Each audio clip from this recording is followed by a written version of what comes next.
Thank you, Mr. President. We're very fortunate to have a visiting diplomat, the Vice Consul of South Africa with us today. He will be the keynote speaker at the International Trade Club this evening at the Hilton West. And I would like to introduce to you Mr. Peter Van Hand. Mr. Van Hand, would you like to say a few words of welcome, please?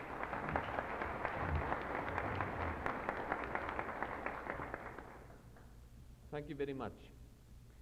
This is my first visit to Oklahoma City, and I can quite confidently state that it is a most beautiful city. I have met various people this morning. We have had various discussions, and everywhere I have met with nothing else but courtesy and tremendous warmth towards myself and my country. I will be staying in Oklahoma City for another 2 days. I will be speaking tonight at the International Trade Club about the United States trade between South Africa and the United States. I don't know how many of you are going to be there, but anyway, we'll see when we get there. I would like to extend to you as Rotarians the wonderful gift which you have as being a Rotarian, because Rotary means a lot. I myself am a Rotarian. I'm from New Orleans, Club number 12. And I know exactly what it means to be a Rotarian. And I'm a little bit surprised, in fact, to see how many people are here today. And I can only express to you, keep up the good work, keep up the fine work, and carry on as good Rotarians. Thank you very much.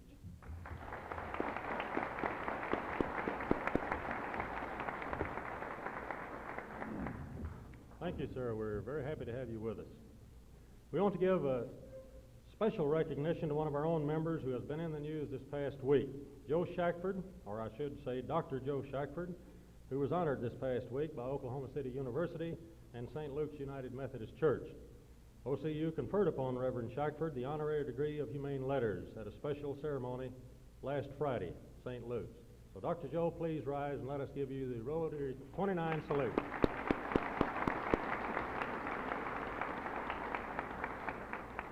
We're proud of you. Introducing our distinguished speaker today is a distinguished and honorary member of Club 29. He is a man who truly needs no introduction to the member of this club, or the citizens of Oklahoma City, or this state, and far beyond these boundaries as well. Mr. John E. Kirkpatrick's biographical information, even briefed, covers 4 full pages, single-spaced, and it was impossible for me to select just a few of the highlights for this introduction, because everything listed is outstanding. So I'd like to simply say, certainly not to do him justice, by just simply saying he has been a member of this club since 1952 and is president of Kirkpatrick Oil Company. So Mr. Kirkpatrick, we're looking forward to the program for today.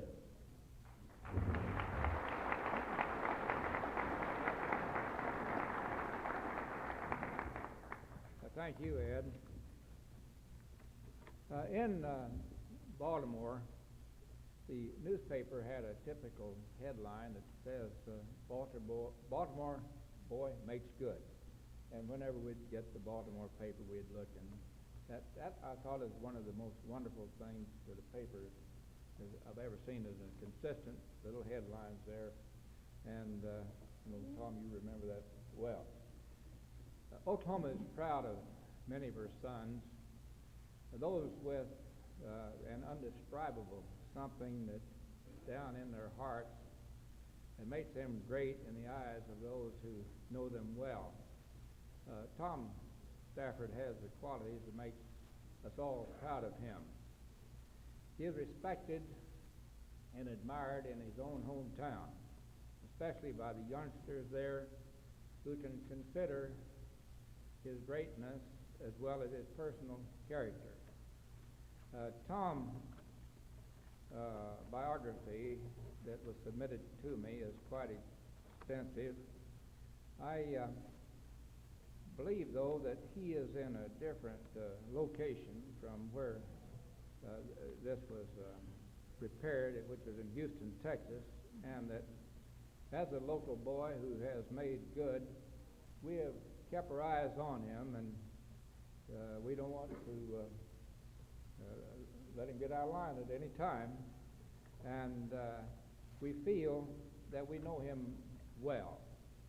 His formal education, in spite of the claim from our own publication here that he graduated from the Air Force, he did graduate from the Naval Academy after his preparation in the Weatherford High School, and then went into the Air Force. And then he went with the NASA and had, I believe, 8 years under the direct tutelage of our Oklahoman Jim Webb. So with that postgraduate training, he's pretty well educated. And I think that Bob Kerr threw in a lick or so to get him educated, and that is certainly a privilege. I believe it would be appropriate, though, to read a summary of his special honors, and then I will ask Tom to take the podium. He's awarded 2 NASA Distinguished Service Medals, 2 NASA Exceptional Service Medals, the JSC Certificate of Commendation, the Air Force Distinguished Service Medal, the Air Force Command Pilot Astronaut Wings, and the Air Force Distinguished Flying Cross, a co-recipient of the AIAA Astronaut Award, the 1966 Harmon International Aviation Trophy, the National Academy of Television Arts and Sciences Special Trustees Award, and an honorary lifetime membership in the American Federation of Radio and Television Artists. That's quite a this Harmon Trophy. That's a great distinction in itself. Tom, we're awfully happy to have you with us. We're honored.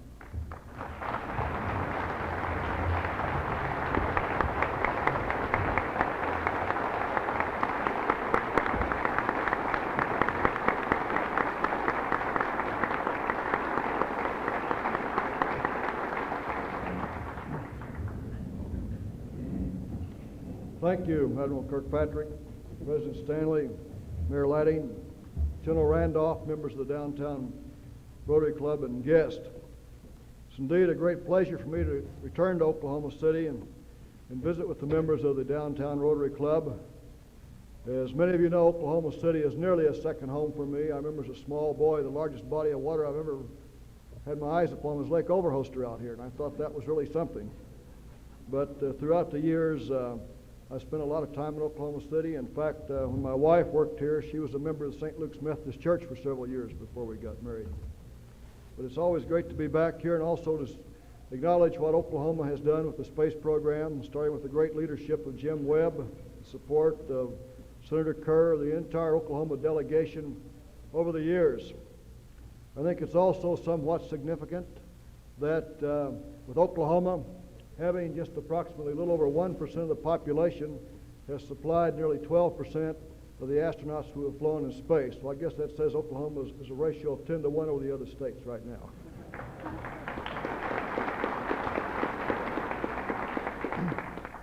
You know, when I see the Rotary Club, I acknowledge that you represent an organization that really strives to promote high ethical standards of business and to recognize the values of all useful occupations. In furthering these goals of Rotary, you provide a great service to the community, to the nation, and ultimately to the world. Our nation, after all, is only as strong as its people. And when its people, or a segment of people, strives for excellence, as you do in the Rotary Club, then the entire nation and the world benefits. I know I've had a long association with the Rotary Club. It's my Boy Scout troop in Weatherford. It was sponsored by the Rotary Club, and it still is today. They've done a great service out there, just like you do here and around the world. To the space program, you know, it started, actually it'll be next month. It started 18 years ago when the Soviet Union orbited the first satellite. In those days, we started in second place. Second place was definitely last place. But through the ingenuity and through the management, the way our country organizes, strives for goals, and operates, we set forth a plan. It was an organized plan, and we have surpassed the Soviet Union. We're still there today. We started the program in the manned program of Mercury, Gemini, Apollo, Skylab, and finally Apollo-Soyuz. When I first came on the board, the program, the idea that we'd ever fly a mission with the Soviet Union was really unheard of. Yet over a period of time, there has been negotiations, and once it became serious that we would undertake to develop a common docking mechanism, that we would develop a flight test program to show future cooperation, to show the possibilities of rescue, they asked me to be vice chairman of the negotiating group. And I guess my bringing up in the short grass country out in western Oklahoma helped me a lot, a little common sense there, and beating some of the people over the head and shoulders. Some of the negotiations I can't go into, but I do want to put to bed the fact that occasionally you've read in an editorial that they learned more about us than we did about them. That is certainly not true. However, the total details I will not go into, but we did not give away any technology on the Apollo-Soyuz test project. It was basically a project of techniques, not of technology.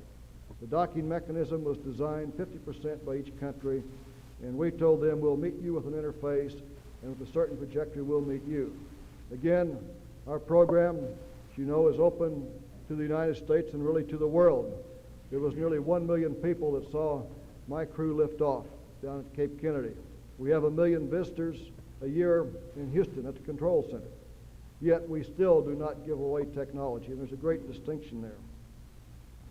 To look at the mission, the most difficult part to me was the language part. I know when we started this intense training for the first 2 to 3 months, I would actually have Charlie horses in my tongue and cheek, because in Oklahoma we don't speak like those people.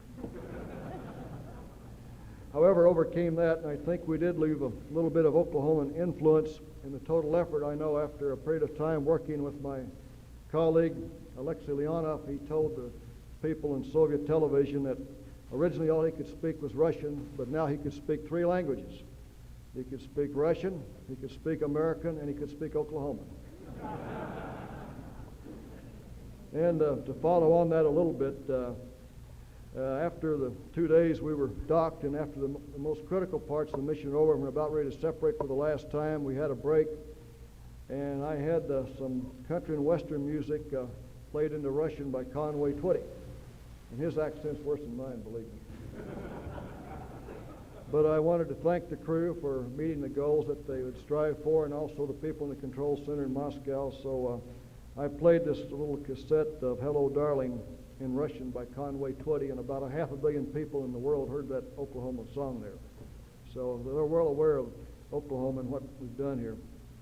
What I'd like to do at this time is to show you a movie of the highlights of the mission we've just put together. We had it for the press conference in Washington when we returned from Hawaii, and then make some comments after the movie about some of the meaning of the program and about the future of the space program. So we can have the lights down and we can have the movie at this time. It's a silent film, and I will narrate.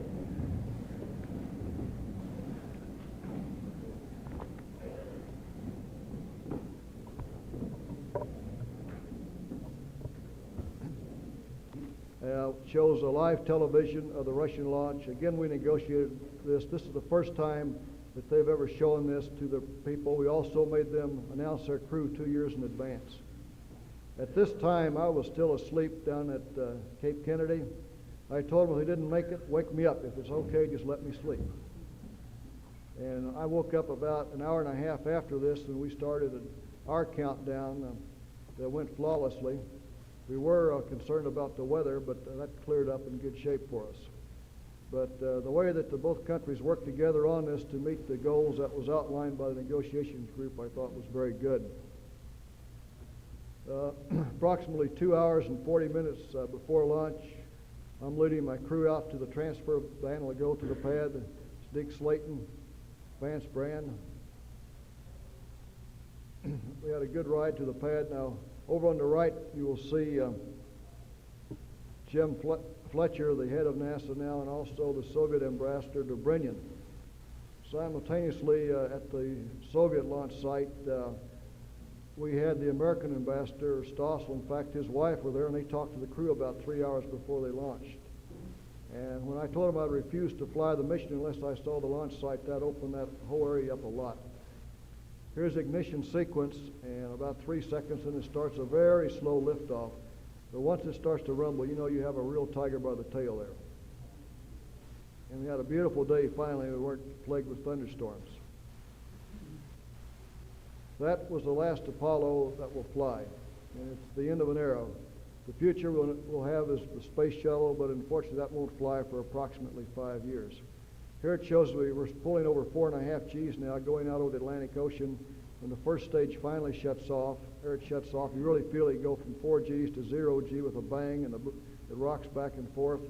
The second stage ignites and goes on downrange. That's about 50 miles in altitude and 40 miles downrange. And the second stage put us on into orbit. We finally got in orbit at 9 minutes and 45 seconds. I think you'll see a sequence when we finally jettison the launch tower, there it goes. And that's nearly 60 miles downrange. So it was a real beautiful day we had for the launch phase. After we got in orbit, we had a very loaded time sequence. And here you see the first one. Before I completed one revolution, I pushed the command and service module off of the booster over the Pacific Ocean, did a 180-degree turnaround. I'm flying it manually and come back and I dock with the docking module that's held in place on the S-4B, which is the second stage of the booster. Here we can see the docking module.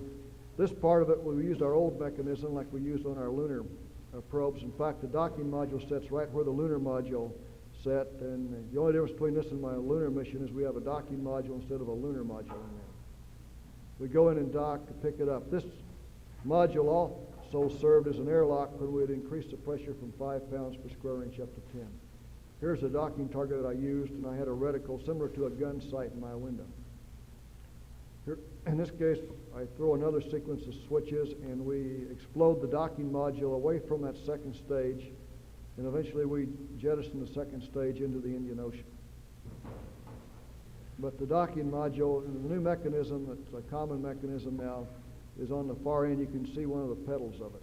And for the next 8 days, we went through space with the docking module in front of the command module.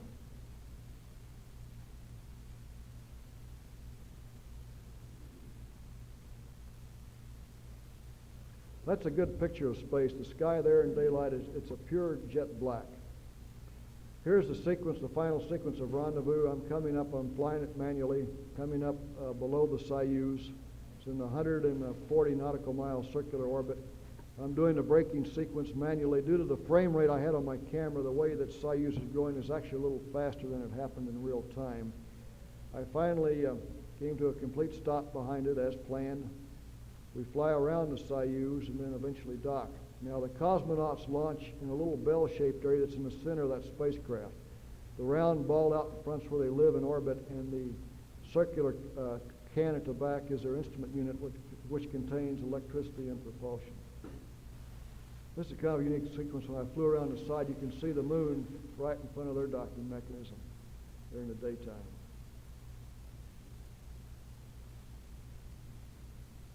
Again, it's very easy to fly a formation at 18,000 miles an hour once you get there. The real trick is to get there.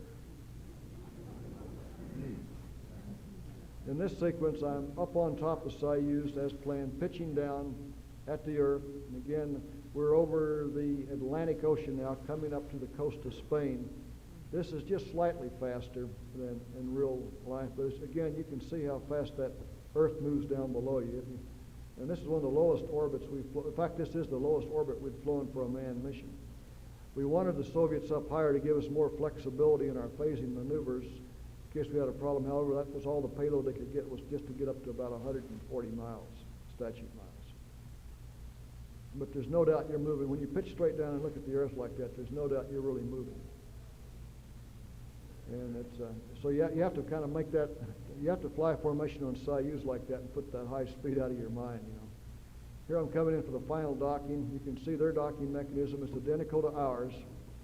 On the front side, it's an androgynous mechanism. There's the docking target on the Soyuz. And I'm aligning there with the cross needles. And we did the whole thing manually. It's worked out very well. We'll plan to use the same system on the shuttle. And I come in and dock right there, and then we get a hard dock, and that completes it. A lot of you saw this live on television. We relayed through a synchronous satellite, and that's the first time we've done this for a manned mission. Here, approximately 3 hours after docking, I'm opening the hatch in the docking module that leads into the Soyuz. And there on the other side, there's Alexei Leonov, Valery Kubasov, the two crew members. They were a little bit late on their schedule. They still working with some cameras and working with some switches. At this time, I'm speaking Russian, and all our techniques, we worked this out. Two of us actually thought of the idea that we would speak Russian, they would speak English.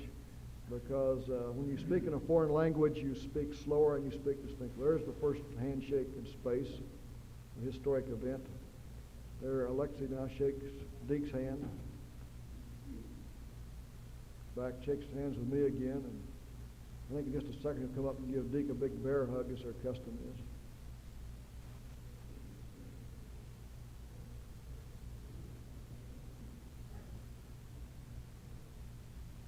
Later on, Secretary Brezhnev spoke to us, and President Ford.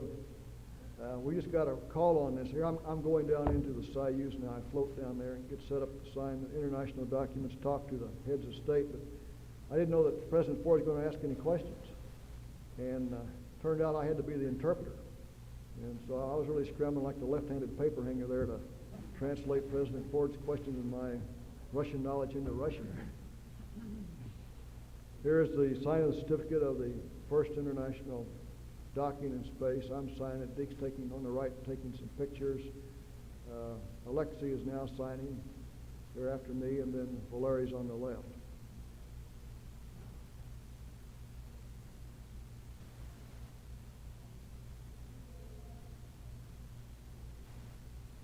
Again, this total transfer and all the emergency procedures we'd worked out in the sequence of 2 years, both in Houston and in Star City. It was just outside of Moscow. And again, to me, I thought impossible at first when the difference in language, the difference in terminology could ever work like this, and how they operate and how we operate. But everything worked out perfectly, and fortunately, we did not have to use any of the emergency procedures, but we were well trained to do them. Here's a little joke. We always kid about having vodka on board. So we'd selected our meals, and here's the labels of the two best-known vodkas in Russia, and they put it on the other side of the soup labels.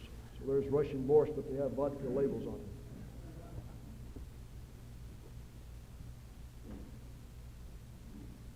Back for my meal, I wanted to see how they could do it, I wanted turkey with cranberry dressing, and they came up with it, and it was pretty good. They do cook it a little bit different from how we cook it, though. In fact, turkey in Russian is the word indeyka, which comes from India. Well, for exchange of presents, they gave us 2 solid gold medallions, and we didn't know what they were going to give us. We gave them 2 solid silver medallions, so we came out the best on that deal.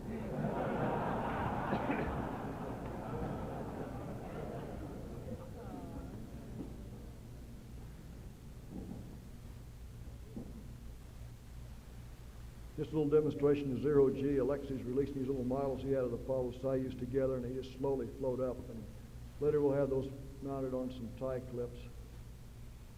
But this was all during the first transfer. Now in the back, he says, "Welcome aboard Soyuz, come back again." Alexei is a fairly accomplished artist, and while he was up there, he sketched in his spare time some caricatures of both Deke, myself, and Vance.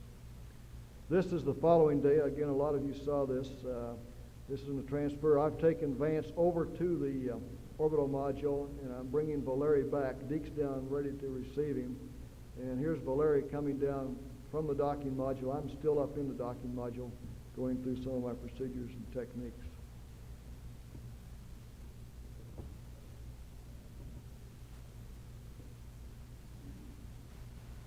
Here he's coming upside down, but it doesn't really matter in space, upside down, right side up, sideways. It really makes no difference. You actually become acclimated to it very, very easily.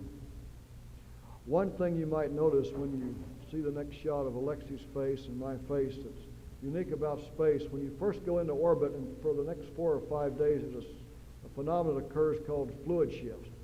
And the way the human body's developed over the years, you have a venous return system that helps the heart pump blood from the legs and the abdomen up to the chest cavity. When you go in orbit, nothing tells those little muscles to stop pumping.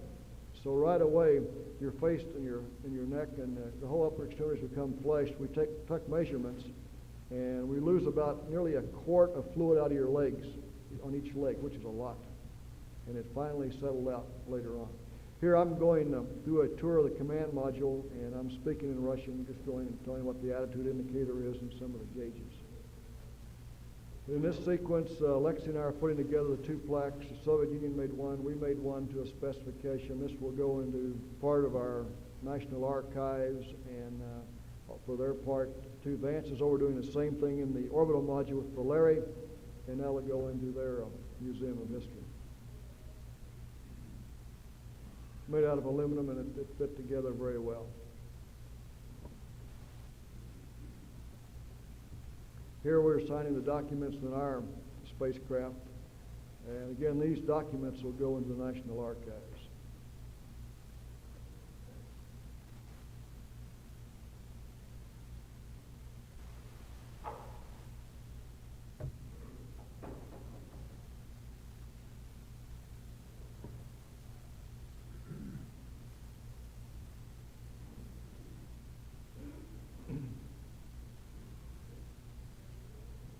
One thing, again, as I pointed out, was so unique on this mission, we used a synchronous satellite for both communications and television. And we've never done this before. Sometimes in some of our satellites, we can communicate synchronous, but this is the first time on a manned one. And it worked out great. We're at such a low orbit, and we'd shut down some of our tracking stations. We'd only had less than 10% of the coverage each day. But by using a synchronous satellite, we had 60% of every day was covered in communications and television. In fact, we went from the spacecraft up to the synchronous satellite over Madagascar, down into Madrid, from Madrid back up to an Intelstat, down into Newfoundland and back in. So it was quite a communications link we had. And here we are, we're using a furnace. It's a similar furnace we had in Skylab. The Soviet Union furnished us a series of samples to use in it. We've also furnished some, and here I'm removing the samples.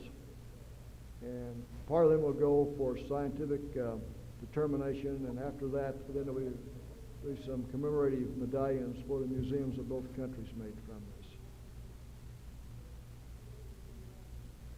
This docking module was a real innovation we had. It was very roomy. It was approximately 5 feet in diameter and 10 feet long. Again, when you have a payload, you can be flexible. We had so much payload on the Saturn, we saved approximately $2.5 million by making that docking module out of 5/8-inch aluminum boilerplate instead of regular monocoque and honeycomb construction. So the docking module weighed about 4,500 pounds versus 22 originally thought about, but it did save us a lot of money. In fact, the safety factor in the docking module was 50 to 1, which is, unless you deal in aerospace terms, that's a tremendous safety factor.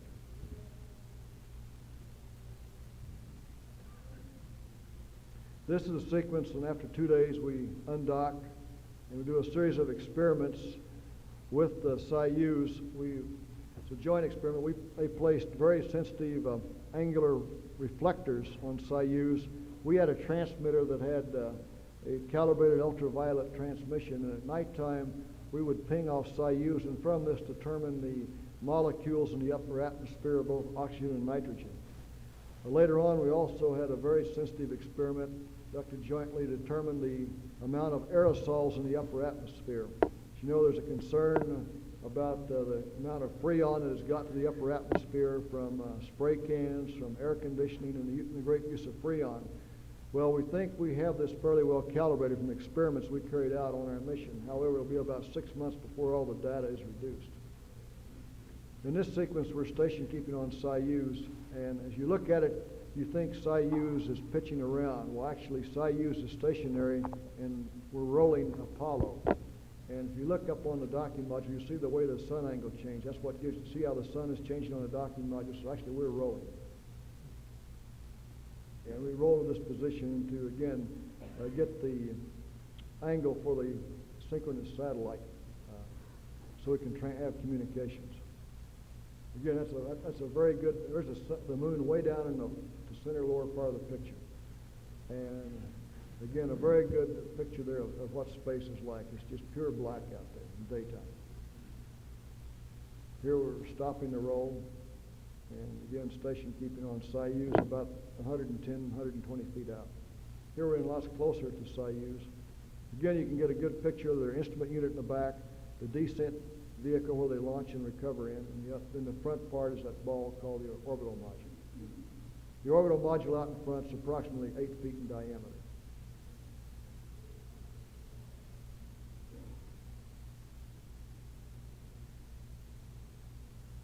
Their system is far simpler than ours. Again, you have to remember that Apollo was designed to go to the moon, lose a series of systems, and still make it back without any help from the ground. You can never do that with Soyuz. Again, for Earth orbit, you certainly do not need to be as sophisticated as what we have in Apollo. Here's the recovery sequence that was shown live for the first time to the Russian people and the rest of the world. Again, we negotiated that. They have a retro rocket that fires from about 8 feet off the ground that breaks them from 20 feet per second down to about 1 foot per second. But it looks like the whole spacecraft explodes. There it goes. But they really had a soft landing out of it. I didn't see this till later on. I was in the hospital in Hawaii, and they shipped the film out to us. Later on, we continued for 4 more days doing a lot of work on Earth resources for water shed accumulation. This is a picture of Australia. It's in the Simpson Desert, and I don't know how many of you flown over Australia have been there, but most of it is desert. In fact, the comments I want to make right after the film is over that most of this world is really unfit as far as for agriculture and supporting life, and it's really amazing until you fly there and see it. Looking at a map, it doesn't tell you that, but to see it visually like that, and those colors are pretty much realistic. Here we finally come over the Pacific Ocean. That's nearly a stretch of nearly 4,000 miles of pure desert. Here are some visitors we had on board for experiments. These are killifish, and determine their orientation with various backgrounds in zero G. And turns out these little rascals are very adaptive. We also had a whole series of fish eggs and had a lot of new members on board by the time we came down. Here at the last, we had some extra film, so we shot here. Inadvertently, I got some orange juice in my eyes. It's always a little technique as far as manipulation of food in zero G. Here's Vance playing a little ping pong with a bread cube there during a lunch break.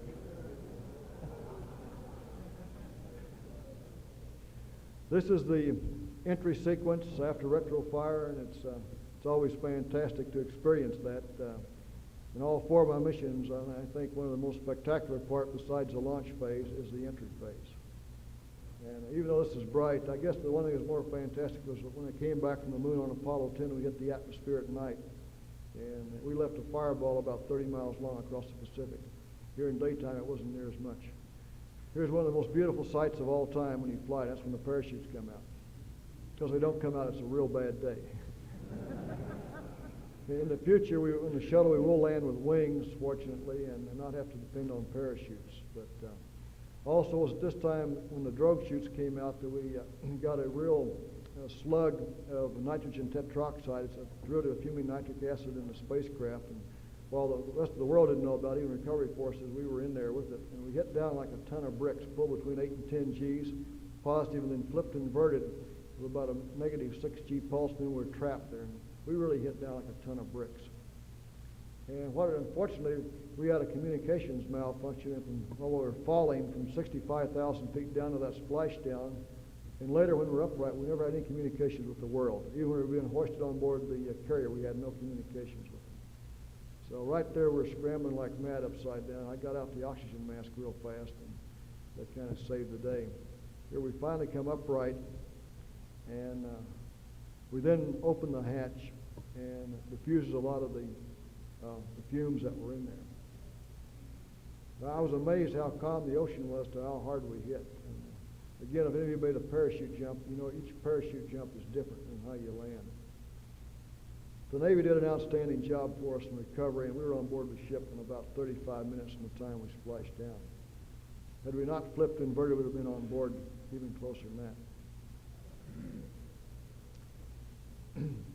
Here the recovery director is opening the hatch, and I'm passing out some of the time-critical science experiments, the onboard film. And at this time, I felt great. My eyes were still burning a little bit, but really I felt great. In fact, I set a record. I gained 2 pounds on this flight. And that's the most anybody's ever gained on any of the manned missions. But we felt great, but it was about 8 hours later I didn't feel so good, and the next morning I was in the hospital.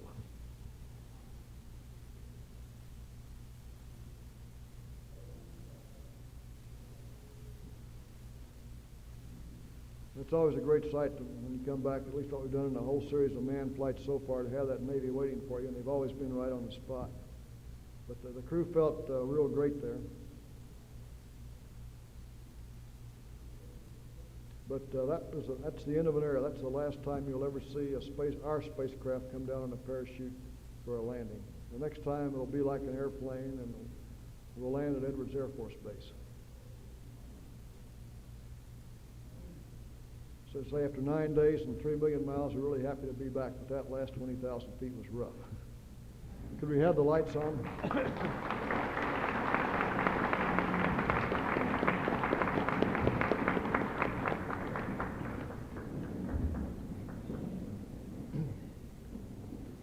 With respect to the Apollo-Soyuz mission, the true significance of the mission and what its total impact will be is too early to judge. We met all the technical objectives, the operational objectives, but it will still be several years before we see the total impact between the two countries and the rest of the world.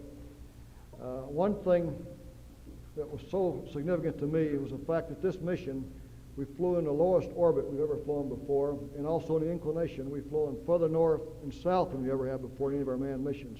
In my previous 2 Earth orbit missions, I've never north of Houston, Texas. This time we're north up into Hudson Bay. And one thing was so significant to me, and the other crew members saw it right away too, and that is how God has so blessed this country that we have this tremendous land here, this agricultural belt that goes from the Canadian border, central part of the United States, down to the Mexican border. The Rocky Mountains east over to the Appalachian, and then some of the southeast. You can fly over the whole world, and there's no other place in this whole earth that is so suited for agriculture or so well organized. Most of this earth are deserts, mountains, tropical rainforest, or completely uninhabited or unsuited for agriculture. The only area that is close to this is in some part, the western part of Central Europe that goes down through the Ukraine. But right now it's rather dry and dusty over there. In fact, you can see the dust storms blowing from orbit. What the total significance of this is, with some also subtle changes we're now detecting in the Earth's temperature, is the fact that this part of the world, America, is really going to have one of the major responsibilities of feeding the rest of the world. It's a tremendous asset for us. It's a tremendous asset both economically and politically. I think we should use this asset to the best of our abilities. Certainly, I think we should sell wheat offshore, but we should also get a good price for it and not be ripped off. I don't think we will again. But it's going to be what we have here in Oklahoma, what we have in the central region of the United States is fantastic. You can look at a map, but it doesn't tell the picture. You can read data in a book, but you have to go there and see it. It's really fantastic, these assets that God has blessed us with. In the future, the space program, and it'll be operated in part with the Department of Defense as far as the shuttle, will be a national asset. It'll be an area where we can go to space, come back for approximately 20% or less the cost than it cost us today. And I'm very fortunate that I've been assigned to the Air Force as the commander of the Air Force Flight Test Center. The space shuttle will land there for its approach and landing test. Also, when the shuttle comes back from orbit, for a long time, it will land at Edwards Air Force Base. I'm also very happy to be back in the aircraft test and development game, in which we have the B-1 under development, the F-15, the F-16, the A-10, 2 new transports. And so I can see a bright future for aviation and for space, both with the NASA and the Air Force. In closing, I want to again say how close I feel to Oklahoma and I wanted to carry something for, say, kind of a second hometown, Oklahoma City. I called my friend Ray Tompkins and says, does Oklahoma City have a flag? And as usually do everything bigger in Oklahoma City, you know, at one time it was the biggest city in the United States. Well, I guess you have the biggest flag in the United States. But what they had, I think it was 4x8, and there was no way I could get that flag on board the spacecraft. So what we did do was to get an Oklahoma City seal. At this time, I'd like to present to you, Mayor Ladding, a gift of what we flew on board the spacecraft to the people of Oklahoma City.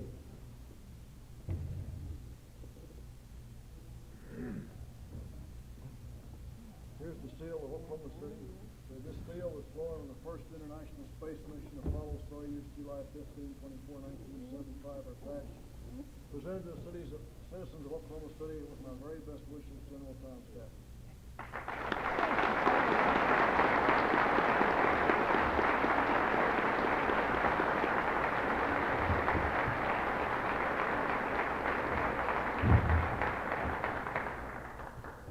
Also, for the Downtown Rotary Club, here is a print of the artwork that the artist McCall did depicting the Apollo Soyuz. To the Downtown Rotary Club, Oklahoma City, the very best wishes, September the 9th. Thank you very much.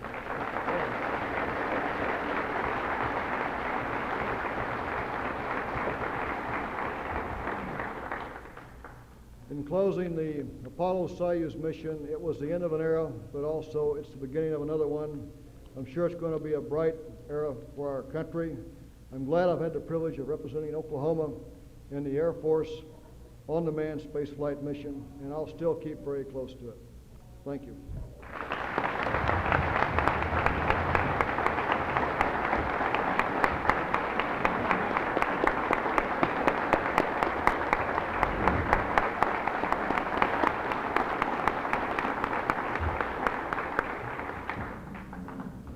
General Stafford, we appreciate your honoring us with your presence today, and you're taking the time from your extremely busy schedule to address our members and guests. We would like to present you with a small remembrance of your visit with Club 29, which is the 29th club out of the more than 16,000 clubs throughout the Rotary world.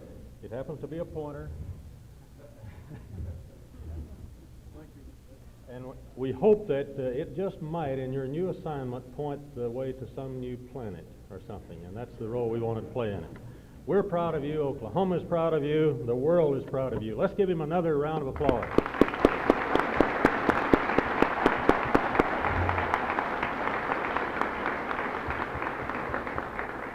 And I couldn't get by without presenting you with this small Oklahoma City token from the Oklahoma City Chamber of Commerce. I hope you can wear it on your uniform.